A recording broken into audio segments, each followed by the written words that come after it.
우리의 범죄함을 인함이니이다. 이런 제목으로 예레미야의 말씀을 이어가도록 하겠습니다.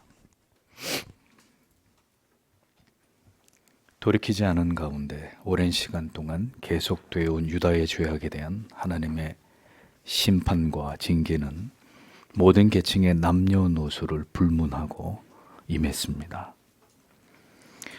모두가 부러워하던 영광과 번영과 풍요로움을 누리던 처녀 유다에게 하나님의 택하신 백성들이라고는 믿어지지 않는 가혹하고 절망적인 고통과 괴로움이 잔인하게 그들을 핥히고 쪼개어놓고, 그래서 유다가 모든 죄를 회개하고 자복하면서 하나님께로 돌이킬 때까지 그 하나님의 두려운 징계는 결코 멈추지 않았던 것을 성경은 처음부터 끝까지 모두 그것을 낱낱이 증언해주고 있습니다.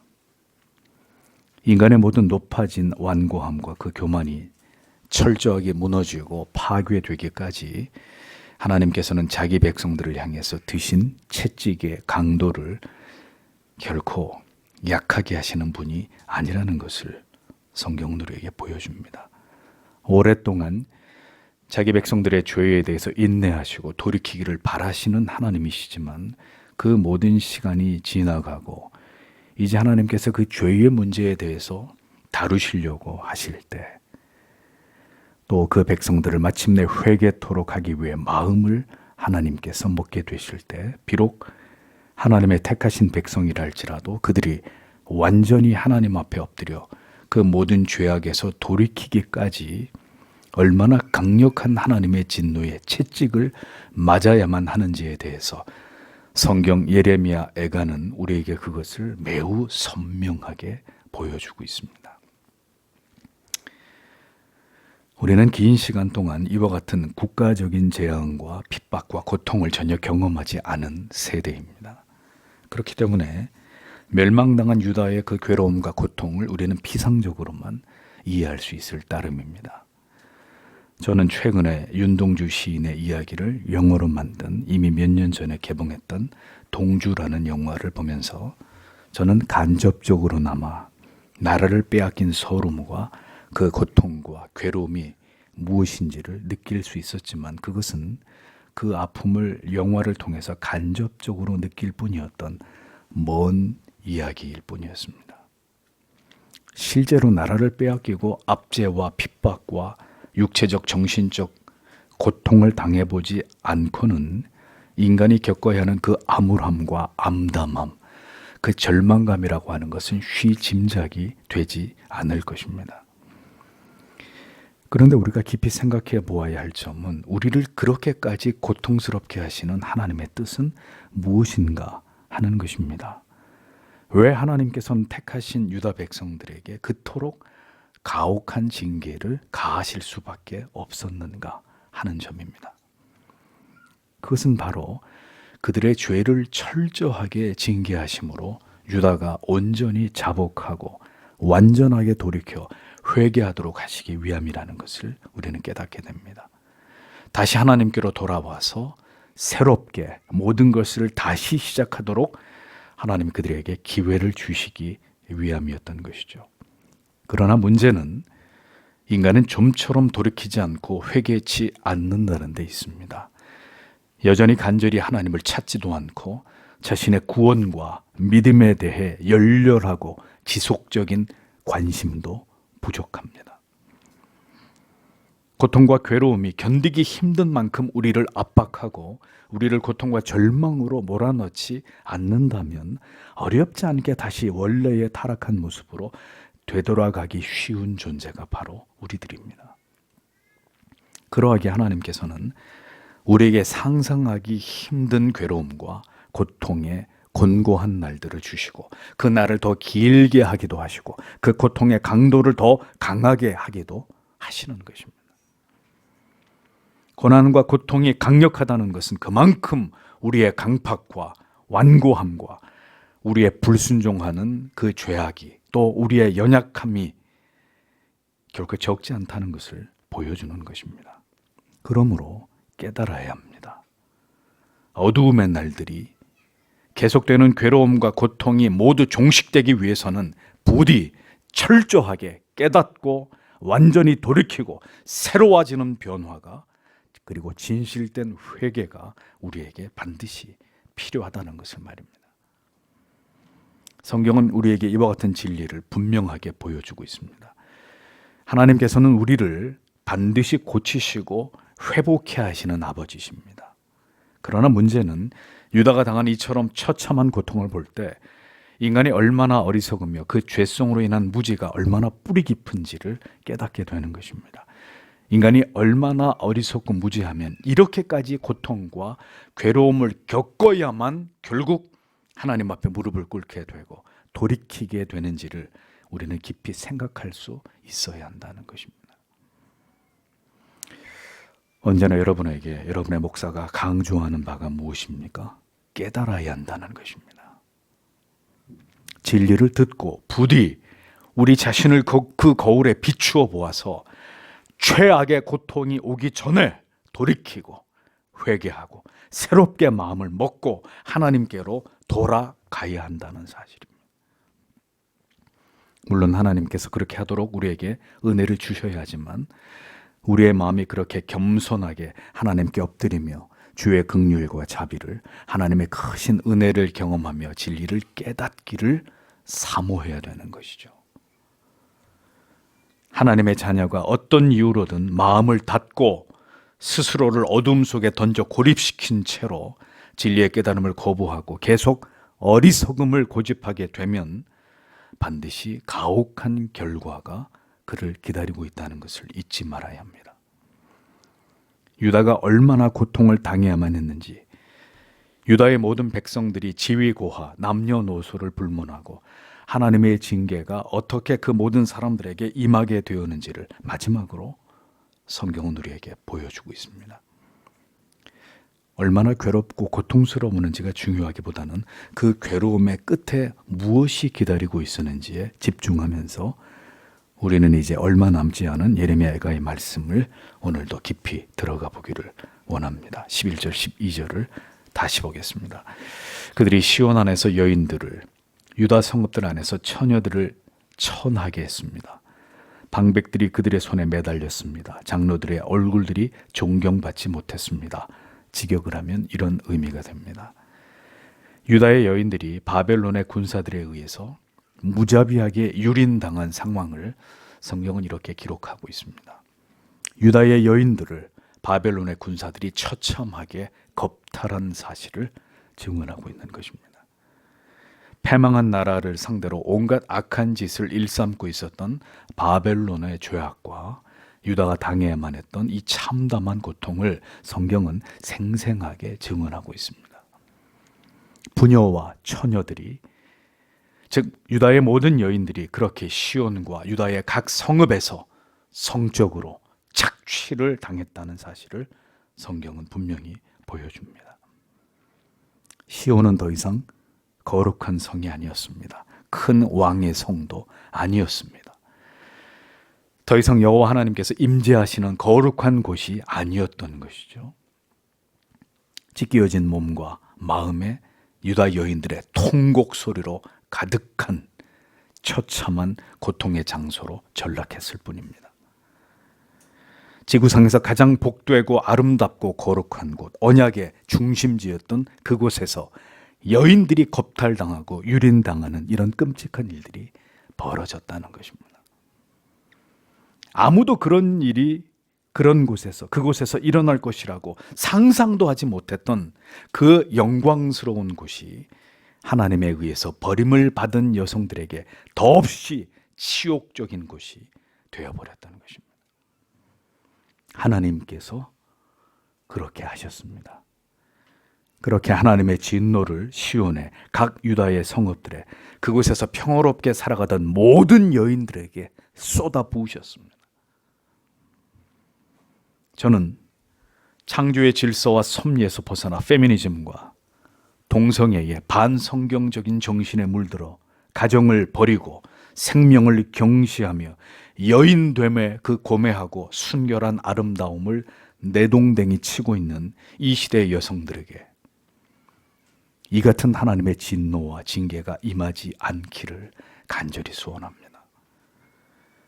부디 모두가 철저하게 그의 죄들을 깨닫고 돌이켜 회개함으로 이러한 고통과 괴로움을 맛보지 않게 되기만을 바랄 뿐입니다. 하나님의 진노가 그렇게 시온과 유다의 여인들에게 그녀들에게까지 그들이 가장 감당기 힘든 고통으로 임했다. 성경은 그것을 증언하고 있는 것입니다.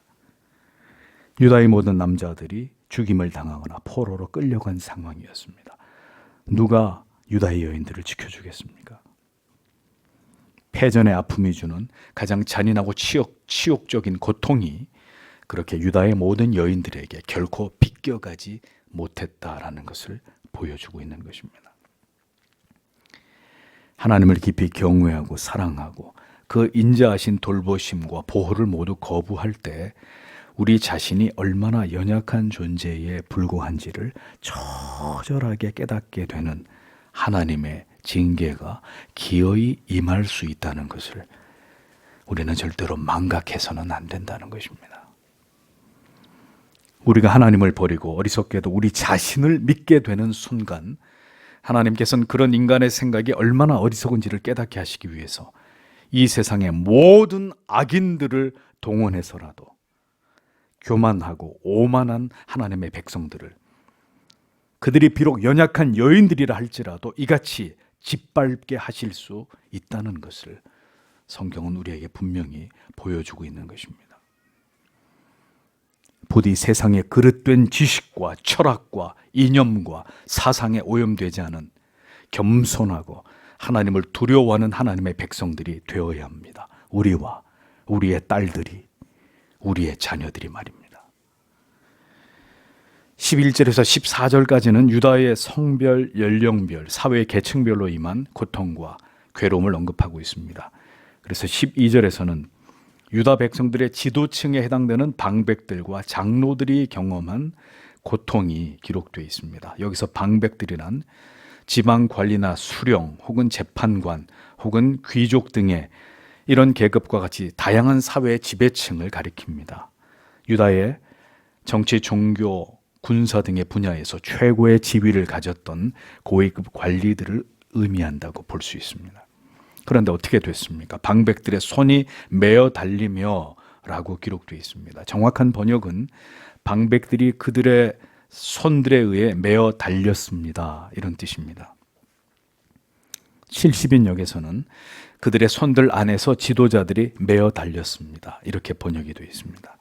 어떤 주석가는 이 구절에 대한 해석을 갈대아인들에 의해서, 바벨론 사람들입니다. 갈대아인들에 의해서 자행된 그 당시의 극형의 일종으로 손을 갈고리에 묶어서 탈진하여 죽을 때까지 벽에 매어 달아 놓았던 일종의 고문이라고 이렇게 주장하면서 실제로 유다의 권력가들이 그렇게 바벨론의 정복자들에 의해서 고문과 고통을 당하면서 죽어간 것으로 이렇게 이 구절을 해석하기도 합니다. 중요한 것은 그렇게 유다의 모든 지도층이 바벨론에 의해서 철저하게 괴멸당했다는 것입니다. 또 유다 사회에 존경받던 장로들은 어떤 수모를 당했느냐? 장로들의 얼굴이 존경을 받지 못하나이다. 이렇게 기록되어 있습니다. 이 말의 의미는 유다의 장로들의 얼굴이 유다 백성들 사이에서 더 이상 높임을 받지 못하게 되었다는 뜻입니다. 장로는 유다 사회에서 각 지파의 대표이거나 원로들로 이스라엘 초기 국가가 세워지기 전까지 한 성읍의 지도자나 가문의 족장 역할을 했고 행정과 재판 등을 관할하면서 유다 사회에서 매우 존경을 받았던 그런 사람들이었습니다. 각 지파를 대표하면서 왕을 세우기도 하고 왕의 자문 역할을 수행하기도 했던 유다 사회의 종교적인 최고 지도자들, 원로들이었습니다. 그랬던 영광스러운 직분의 장로들이 나라가 망한 상황에서 어찌 더 이상의 백성들의 존경을 받을 수 있었겠습니까? 유다가 이 지경에 이르도록 그들은 직무를 유기한 죄인들이라 아니할 수 없으니 백성들 가운데 이제 아무도 그들을 존경하거나 존귀하게 여기는 일들은 사라지고만 지극히 불명예스러운 지경에 이르게 되었다는 뜻입니다. 교회가 타락하고 세속화되어서 그 도덕성이 땅에 추락한 지금 성직자들이 사회적인 지탄과 비판의 대상이 되고 있는 자들이 적지 않은 이 시대에 과거 한국 교회처럼 존경받는 지도자의 이름이 여러분 누가 떠오르십니까? 기독교를 대표할 만한 덕망 있는 원로들이 지금 어디에 있습니까? 누가 한국 교회를 대표할 만한 존경스러운 목회자이고 신학자의 반열에 서 있습니까? 영적인 스승을 모두 잃어버린 시대입니다. 존경하고 우러러볼 거목이 더 이상 존재하지 않는 그런 재앙 같은 시대를 지금 교회가 지나가고 있는 것입니다. 패망한 유다나 지금 한국 교회의 상황이나 저는 전혀 다를 바가 없다라고 생각합니다. 유다 사회의 지도층이 모두 사라져버렸고 존경받을 인물이 모두 소멸돼 버린 현실, 그것이 하나님께서 버린 유다의 모습이었다는 것이 오늘 우리들에게 많은 것을 시사하고 있습니다. 13절에서 14절을 보십시오. 젊은이들이 맷돌을 들어 올렸습니다. 소년들이 나무들로 인하여 넘어졌습니다. 노인들이 성문으로부터, 젊은이들이 그들의 노래로부터 멈추었습니다. 이렇게 기록되어 있습니다. 보십시오. 부녀자들이 당한 처참한 성적인 유린과 고통에 이어서 유다의 지도층이 겪게 되었던 고통을 증언하고, 이제 본절에서는 소년들과 아이들이 바벨론의 압제로부터 당한 고통에 대해서 언급하고 있습니다. 여기서 소년들이란 어린아이로부터 20세 전후의 청년 남자들을 모두 가리키는 그런 단어입니다. 원래 소년들 이렇게 번역된 히브리어 바후르라는 말은 선택된 자 이런 뜻입니다. 그래서 전쟁을 수행할 수 있을 정도로 건장한, 국가가 징집할 수 있는 이런 젊은 청년들을 의미했습니다. 그런데 그들이 지금 뭘 하고 있습니까? 맷돌을 쥐고 있다 이렇게 기록하고 있습니다. 전쟁터에 나아가야 될 건장하고 젊은 청년들이 맷돌을 쥐고 있었다는 의미는 그들이 노예가 돼서 힘겹게 가혹한 노동에 시달리고 있었다라는 뜻입니다. 또 아이들로 번역된 네아림이라는 히브리 말은 10대 초반의 청소년들을 가리킵니다. 그들은 뭘 하고 있었습니까? 섭을 지다가 엎드려진다고 했습니다. 섭은 나무나 목재를 가리킵니다. 마찬가지로 이 어린 소년들이 무거운 목재를 운반하다가 힘에 겨워서 비틀거리고 쓰러지고 있는 이런 중노동을 감당하고 있는 현실을 그대로 성경이 증언하고 있는 것입니다. 모두가 노예처럼 그렇게 강제적으로 노역에 동원되어 있는 그런 상황이었다라는 것을 성경이 보여주는 것입니다. 유다의 어린이들, 청소년들, 젊은이들, 그 아름다워야 할 젊음의 날들이 가혹한 육체의 고통에 시달리면서 채 피지도 못하고 떨어진 꽃봉오리처럼 이 같은 참담한 상황에 내몰려 있었다라고 성경이 증언을 하고 있는 것입니다. 다음은 노인입니다. 여기서 노인은 그냥 나이가 든 연로한 분들이 아니라 앞에서 말한 장로들과 같은 신분을 의미합니다. 성문은 고대 사회에서 군사적인 면뿐만 아니라 유대인들의 모든 생활의 중심지였습니다. 그 성문 위에서 재판이 이루어지고 여러 가지 중요한 결정이 내려지고, 그래서 유다의 모든 백성들에게 그것이 전달되는, 한마디로 이 성문은 장로들이 직무를 수행하던 주 무대였단 말이죠. 성문에 앉은 장로들은 재판관이나 성읍의 지도자의 자격으로 그곳에서 직무를 수행하는 자들이었는데, 그들이 더 이상 성문에 앉지 못하게 되었다는 의미는 국가가 패망한 상황에서 바벨론에 의해서 모든 것이 통제되고 있었기 때문에 그들의 모든 권위와 지위가 모두 박탈되었다는 뜻입니다. 그들이 이제 할 수 있는 일은 아무것도 없는 이런 상황이 되어버렸다는 이야기입니다. 이어서 또 소년이 또 나옵니다. 여기서 소년으로 번역된 히브리 원문은 결혼 정년기에 이른 청년을 지칭합니다. 결혼 정년기에 이른 청년. 그런데 그들이 다시 노래하지 못하게 되었다. 이 의미가 무엇이냐? 바로 예레미야 16장 9절의 예언이 이루어진 것을 뜻합니다. 보라, 기뻐하는 소리와 즐거워하는 소리와 신랑의 소리와 신부의 소리를 내가 내 목전 내 시대의 이곳에서 끊어지게 하리라. 이 말씀이 그대로 유다에서 이루어졌다는 것입니다. 그들은 인생에서 가장 행복한 결혼식의 연회조차도 이제 누릴 수 없는, 젊은이들에게 사랑하고 행복하고 즐거워할 수 있는, 기뻐할 수 있는 그 모든 일들이 다 끝나버렸다, 사라져버렸다는 것입니다. 그런 절망의 시대가 도래했다는 것을 성경이 보여주고 있는 것이죠. 가정을 이루게 되는 인생에서 가장 행복하고 기쁜 날들조차도 이제 모두 사라져버린, 그런 우울하고 절망적이고 영혼도 마음도 육체도 모두 괴로움과 고통으로 가득 채워져 버린 그런 나날들이 유다에 찾아왔다는 것입니다. 이 시대를 살아가는 우리들에게 많은 것들을 시사하는 말씀입니다.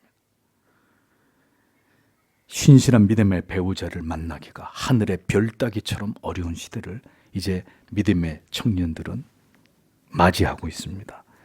단란하게 가정을 꾸미고 자녀들을 하나님의 말씀만으로 올바로 키우기에는 이제 정말 쉽지 않은 시대가 도래해버렸습니다.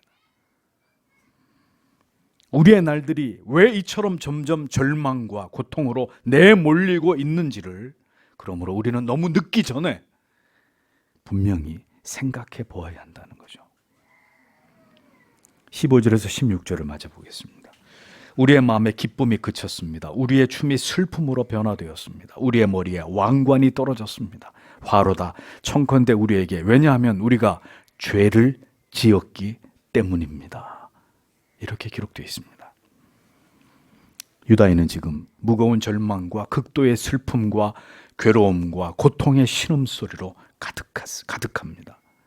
그들은 지극히 우울하고 애통하고 모든 기쁨과 행복한 마음으로부터 완전히 동떨어져 있다는 사실을 성경은 증언합니다.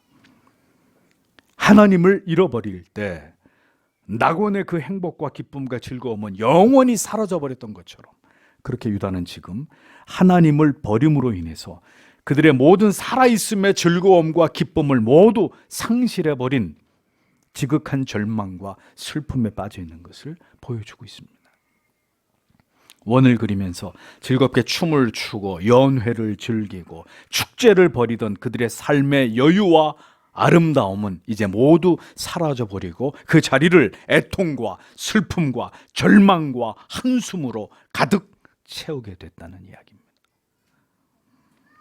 그 어떤 즐거움도 기쁨도 행복도 이제는 맛볼 수 없는 고통의 흑암이 그들의 영혼에 짙게 드리워지게 되었다는 것입니다. 여러분 어떻습니까? 이 시대를 살아가는 여러분의 마음과 영혼은 지금 즐겁고 기쁘고 평강과 희락으로 가득 차십니까? 낭만과 즐거움과 행복으로, 미래에 대한 부푼 꿈으로 넘쳐나고 계십니까? 어른과 아이 할 것 없이 이 시대의 많은 사람들이 진정한 기쁨과 행복의 가치를 잃어버리고 있습니다. 엠번방, 무슨 찐방, 무슨 놈의 방이 그렇게도 많습니까? 향락의 끝을 달리고 있는 시대가 오늘의 현실입니다. 모두가 현실이, 오늘이 행복하지 않기 때문에 이런 일들이 일어나고 있는 것 아니겠습니까? 밤새 술을 마시고 클럽에서 춤을 추는 것도, 여러분, 그건 행복도 기쁨도 아닙니다. 그것은 현실 도피일 뿐입니다. 현실의 절망을 피해서 말초적 쾌락과 향락으로 도망치는 것뿐입니다. 그러니까 그만큼 힘들다는 이야기죠. 괴롭다는 이야기입니다. 그 영혼과 육체가 병들어가고 있다는 증거입니다. 하나님을 지워버리기 위해 현안이 된 시대이지만 모순되게도 그렇게 광적인 발악을 하면 할수록 인간은 더 고통스러워 가고 있다는 것입니다. 진리를 버릴 때, 하나님을 지워버릴 때 인간은 자유롭고 행복해지는 것이 아니라 오히려 더 불행해지게 되어 있는 것입니다. 그러나 그 불행을 인정하지 않으려고 어리석은 인간들이 더 쾌락에 몰두할 뿐입니다. 더 육체를 자극할 것들에 광적으로 집착하게 될 뿐입니다. 진리가 무너진 교회와 성도의 영혼은 이제 진리가 아닌 것으로 그들의 영혼을 채우려 허덕이게 됩니다. 그래서 내적 치유, 힐링, 어떤 신비적인 체험, 현세 기복과 번영, 성공, 이런 가치들의 신앙을 빙자해서 매달리게 되는 이런 기이한 일들이 일어나게 되는 것이죠. 그렇게 할수록 영혼은 더 가람을 느끼게 마련입니다. 하나님의 말씀을, 진리의 심오한 깨달음과 그것이 주는 영혼의 진정한 평안과 안식과 영적인 희열을, 참된 은혜를 얻지 못하면 인생은 점점 더 우울해지고 그 어떤 기쁨도 위로도 평안도 얻을 수 없어 더 곤고해질 수밖에 없는 것입니다. 그것이 진리를 잃어버린, 지식이 없어서 망하는, 참된 복음을 듣지 못해서 절망의 흑암 속으로 빨려들 수밖에 없는 이 시대의 고통이고 재앙인 것입니다. 이제 이러한 지경에 이르게 되어서야 비로소 유다는 마침내 온전한 회개를, 자백을 하나님 앞에 토해 놓기에 이릅니다. 16절에 우리 머리에서 면류관이 떨어졌사오니, 무슨 뜻입니까? 하나님의 언약의 백성으로 누렸던 그 모든 영광이, 참된 지위가 모두 추락되고 파괴되어 버렸음을 유다가 지금 깊이 인식하고 있었다는 것입니다. 모든 것을 잃어버렸다. 아담과 하와가 신라곤의 고통과 영원히 살 수 있었던 축복을 영원히 잃어버림처럼 하나님을 버릴 때 우리가 누리던 모든 것을 우리가 다 철저하게 잃어버리게 되는 결과가 우리를 기다리고 있다는 사실을 절대로 잊어서는 안 됩니다. 우리가 누리던 그 모든 영광과 기쁨과 행복과 평강과 자유와 우리의 모든 것을 다 잃어버리게 된단 말입니다. 그 모든 영광이, 그 특권이 모두 다 사라져버리고 우리가 맛을 잃어 땅에 떨어진 소금처럼 그렇게 전락될 수 있다는 것입니다. 우리의 존재의 이유와 가치를 모두 잃어버릴 때 말이죠. 모든 것을 잃어버리게 되고 모든 것이 사라져버리게 되었을 때 비로소 우리는 그때 깨닫게 됩니다. 무엇을요? 오라, 오라. 우리의 범죄함을 인함이니이다. 결국 이 한마디의 고백이 필요했던 것입니다. 이 돌이킴을, 이 진실된 회개를 위해서 유다와 예루살렘은 이토록 참담하게 하나님 앞에서 철저하게 파괴되고 해체되고 무너지고 빼앗기고 유린당하고 남김없이 모든 것을 잃어버리게 되는 결과에 처하게 되었던 것입니다. 우리의 죄 때문입니다. 하나님, 이 한마디의 고백이 그토록 어려운 것이었을까? 예레미야가 피를 토하듯 회개하라고 눈물을 흘리면서 외쳤건만 그들은 들은 채도 하지 않았습니다. 이 한마디의 죄악에 대한 고백과 회개가 있었던들 유다가 이토록 철저하게 찢겨지지는 않았을 것이다 라는 생각을 우린 지울 수가 없습니다.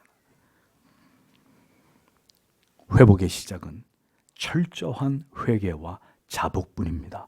완전한 자기 부인과 철저하고 정직한 모든 죄의 인정, 그것입니다.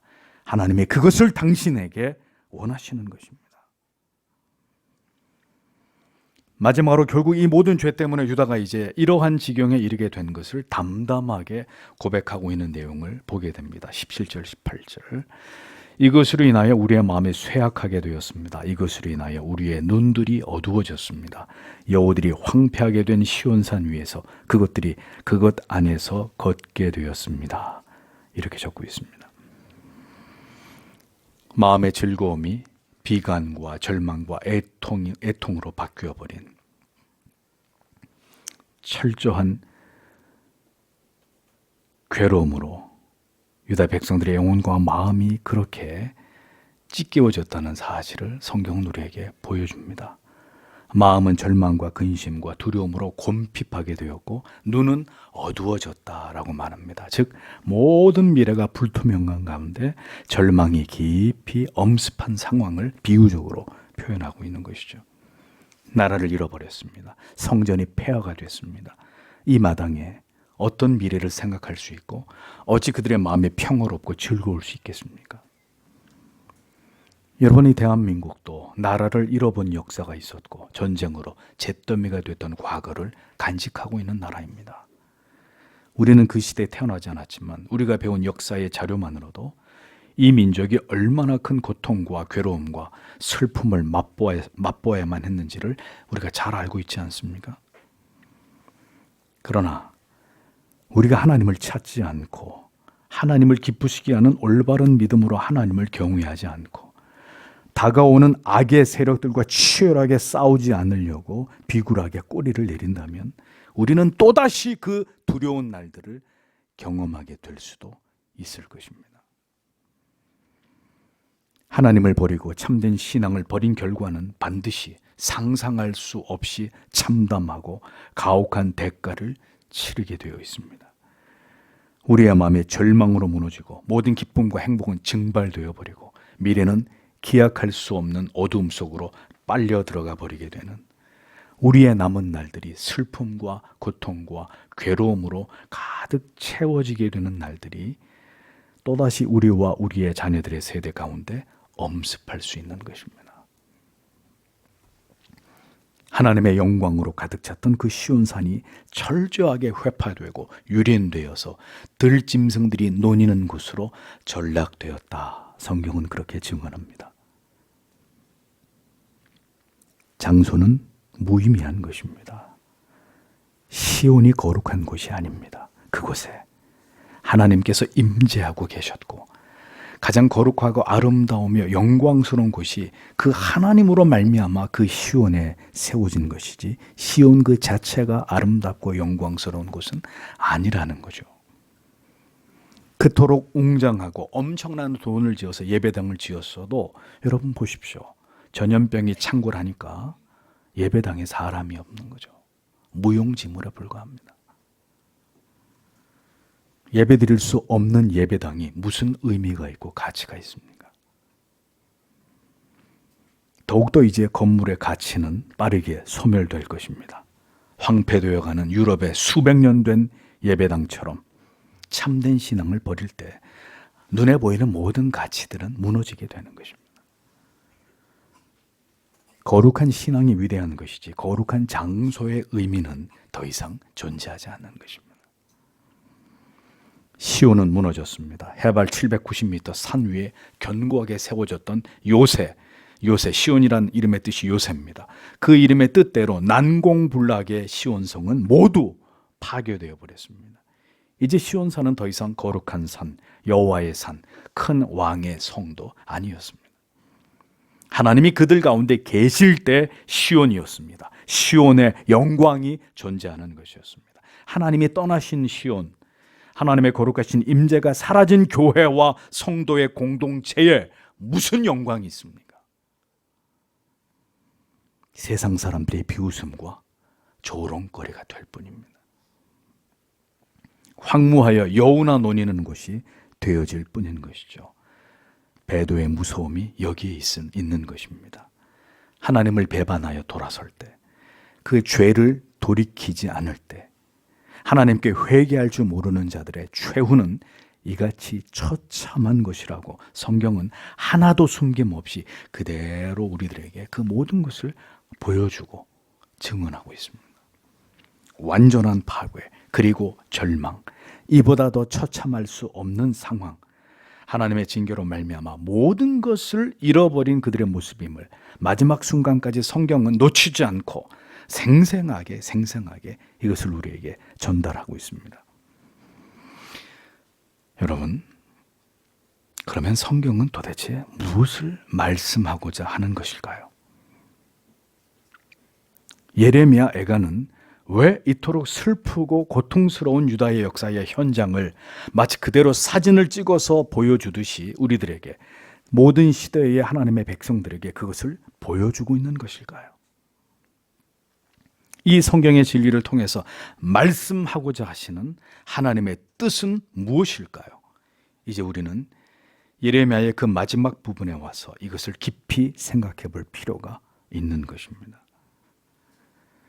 하나님께서는 하나님의 자녀들이 당해야 될 고통에 대해서 잘 아십니다. 그것을 결코 모르시는 분이 아니십니다. 그러나 그 고통을 결코 멈추시거나 하나님의 뜻하신 바를 이루시는 일에 있어서 가혹한 징계의 수위를 결코 낮추지 않으십니다.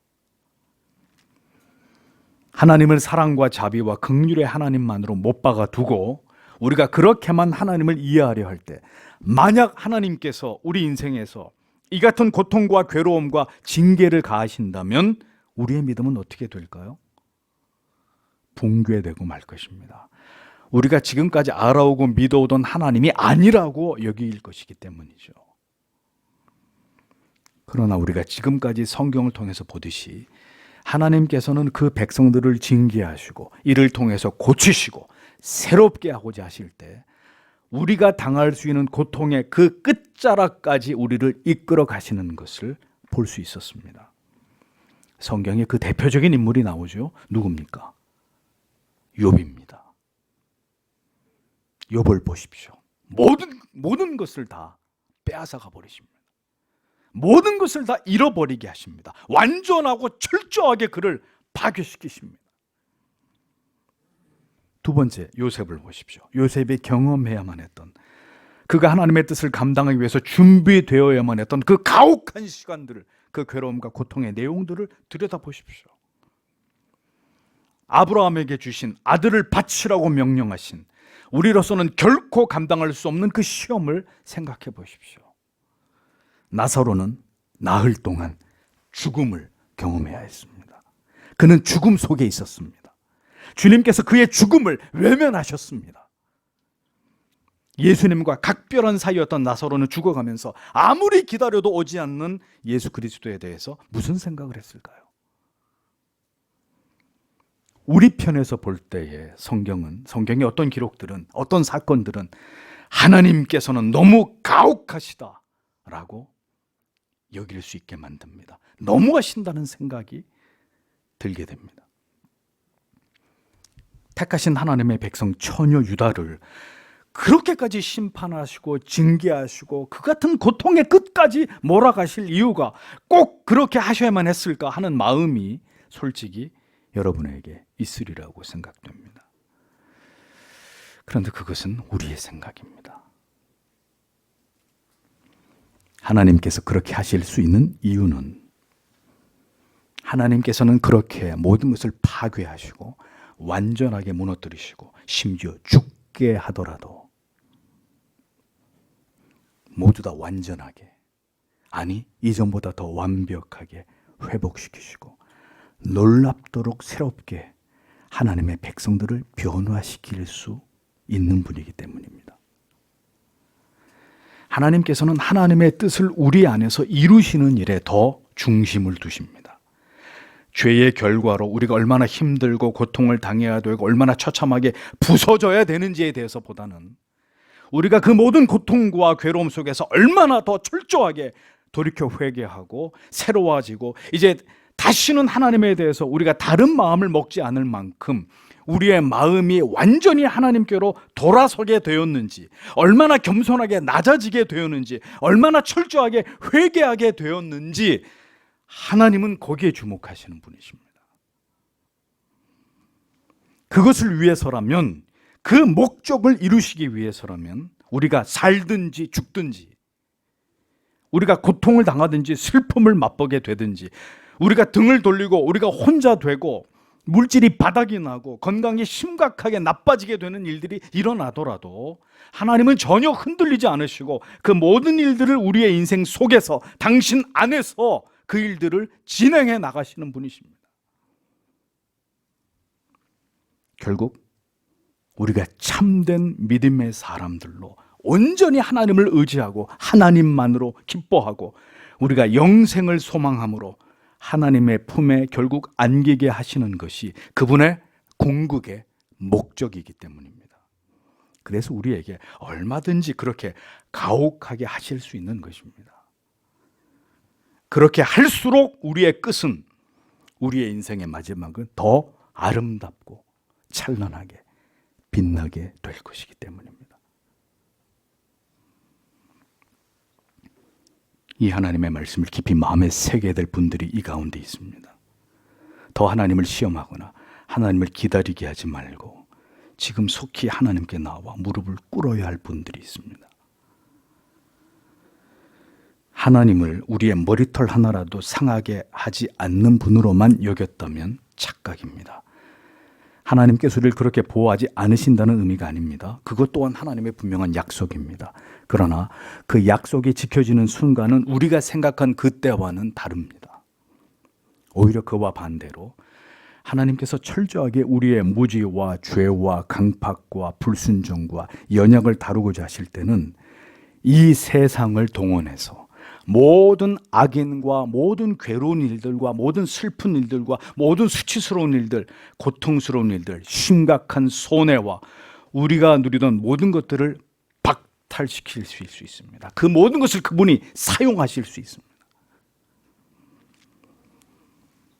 사랑하는 사람을 떠나 보내야 되는 일도, 회사에서 어느 날 해고를 당해야 되는 일도, 회사가 부도가 나서 모두가 다 날아가 버리는 일도, 심각한 재산상의 피해를 보게 되는 일도, 암 말기의 판정을 받게 되는 일도 그 사랑하는 자녀들의 삶 속에서 하나님은 행하신단 말입니다. 그 모든 일들을 통해서 궁극의 선을 이루시는 것이죠. 진정으로 하나님께서 우리 안에서 하고자 하시는 일들을, 그 생애적인 변화를, 그 뜻을 이루고야 마시는 것입니다. 그 일은 바로 우리가 하나님만을 절대적으로 신뢰하고 온전히 하나님만을 사랑하고 의지하면서 영원한 그 나라를 절대적으로 사모하고 바라고 간절히 소망하게 하시는 바로 그 목적을 여러분들 안에서 이루시는 것입니다. 그 모든 일들이 이 타락하고 부패하고 무능한 자들의 영혼 가운데서 온전히 이루어지기까지 하나님께서는 동원하실 수 있는 모든 것들을, 그것 가운데는 우리가 지금까지 경험해 본 일이 없는 고통과 아픔과 괴로움도 충분히 사용하실 수 있는 것입니다. 그 모든 일 이후에 찬란한 회복의 기쁨을, 그 감격을, 이제 이 세상을 모두 포기할 수도 있는 영원한 나라에 대한 소망으로 충만케 하시는 그 확고한 믿음을 우리 안에 가득 채우시기 위해서 하나님은 그렇게 하실 수 있는 것입니다. 여러분은 지금 매우 중요한 기독교의 진리를 듣고 계십니다. 부디 하나님께서 그 백성들을 향해서 가지고 계신 그 궁극의 뜻을 올바로 깨닫는 하나님의 사람들이 되시기를 바랍니다. 이 진리를, 이 하나님의 뜻을 깨닫지 못하면 결코 우리 인생에서 우리가 맛보게 되는 모든 고통과 실패와 슬픔과 좌절을 절대로 감당할 수가 없습니다. 결국 하나님의 이 같은 섭리와 뜻을 올바로 이해하지 못하면 어느 순간 신앙은 결국 좌초하게 되고 결국 배도의 길로 미끄러질 수밖에 없습니다. 이것은 또 한 번 참된 하나님의 자녀와 그 안에 포함될 수 없는 자들을 걸러내시는 시금석이 될 것입니다. 하나님은 반드시 우리 안에서 뜻하시고 계획하신 모든 것을 이루십니다. 그분은 그 일을 행하심에 있어서 완전하시고 그 일을 완벽히 우리 안에서, 우리 각 사람 안에서 완벽히 이루실 만큼 그분은 전능하신 하나님이십니다. 그 하나님께서 그 일들을 우리 안에서, 우리의 생애 속에서 반드시 성취하실 것입니다. 우리가 어떤 일을 당하게 하시던 그 일은 바로 그 위대한 뜻을 우리 안에서 이루시기 위한 수단이고 과정일 뿐입니다. 천국에 들어가야 할 백성들 가운데 그 마지막을 병원 중환자실에서 맞이하게 되는 분이 있게 될지라도 하나님은 결국 그 영혼에게 신앙의 고백을 받아내시고 결국 하나님의 품 안에서 그의 최후를 맞이하게 만들고야 마시는 하나님은 그런 분이십니다. 죄인들에게, 죄악 가운데 있는 영혼들에게 오늘도 하나님은 어떤 방법을 사용해서든 결국 그를 돌아오시게 하시는 아버지십니다.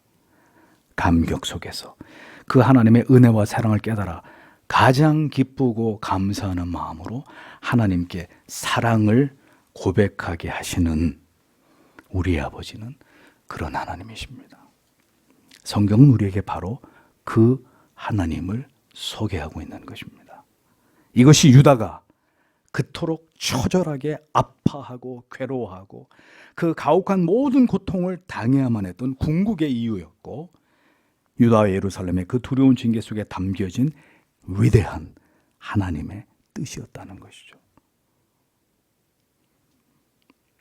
완전히 다 망가져도 완전히 다 고치실 수 있는 그 사랑하는 백성들을 반드시 구원으로 인도하심에 있어서 그분은 전능하신 우리의 아버지십니다. 그분은 그 일을 절대로 실수하시거나 이루지 못하는 분이 아니십니다. 그러니 하나님의 백성 된 여러분, 안심하십시오. 그리고 여러분의 인생을 온전히 하나님께 내어드리십시오. 여러분이 앞으로 어떤 날을 맞이하게 되더라도 그것은 우리 안에서 그 하나님의 위대하신 뜻을 자기 사람들로 만드시기 위한, 자기 백성들로 만드시기 위한, 하나님만을 사랑하고 경외하고 그분의 뜻을 위해서만 존재하는 당신의 자녀들로 그들을 빚어가기 위한 모든 과정일 뿐입니다. 지금도 그 하나님의 위대하신 뜻은 진행되고 있습니다.